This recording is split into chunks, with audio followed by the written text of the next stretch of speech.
Health news మీకోసం.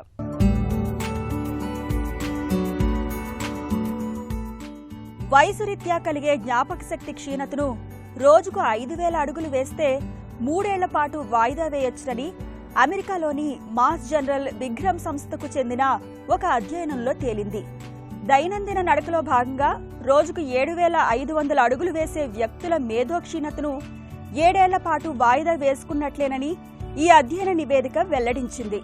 దాదాపు 300 మందిపై అధ్యయనం జరిపి ఈ నివేదికను వెలువరించారు.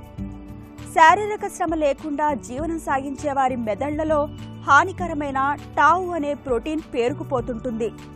ఈ ప్రోటీన్ న్యూరాన్లను నాశనం చేసి అల్జీమర్స్ వ్యాధికి కారణమవుతుందని అధ్యయనకర్తలు పేర్కొంటున్నారు. మనిషి మేధో కార్యకలాపాలను ధ్వంసం చేసే అల్జీమర్స్ అంకురార్పణకు జీవనశైలికి సంబంధించిన అంశాలే ప్రధాన కారణం. ప్రారంభ దశలో జీవనశైలిలో మార్పులు చేసుకుంటే అల్జీమర్స్ వ్యాధి లక్షణాలు నిలువరించవచ్చునని పరిశోధకులు పేర్కొంటున్నారు. అల్జీమర్స్ వయసు మీరే కొద్దీ ముదిరే మేధో సంబంధ వ్యాధి.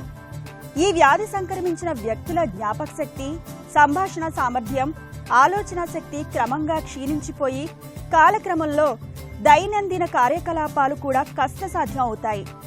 తాజా అధ్యయనంలో భాగంగా 50 నుంచి 90 ఏళ్ల మధ్య వయసు కలిగిన 296 మందిపై అధ్యయనం జరిపారు.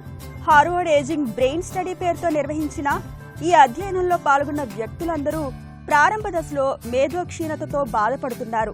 పాల్గొన్న వ్యక్తులందరికీ పొజిట్రాన్ ఎమిషన్ టోమోగ్రఫీ PET ద్వారా బ్రెయిన్ స్కాన్ చేసి వారి మెదడులో పేరుకుపోయిన ప్రోటీన్ మోతాదును లెక్కించారు. శారీరక శ్రమ ఎక్కువగా చేసిన వారి మెదళ్లలో అబులాయిడ్ సంబంధ టావు ప్రోటీన్ తక్కువగా ఏర్పడి ఉన్నట్లు పరిశోధకులు గుర్తించారు. అంటే అలాంటి వారిలో మేధో క్షీణత తక్కువగా ఉంటుందని, వారిలో టావు ప్రోటీన్లు పోగుపడడం తక్కువగా ఉందని పరిశోధకులు వెల్లడిస్తున్నారు.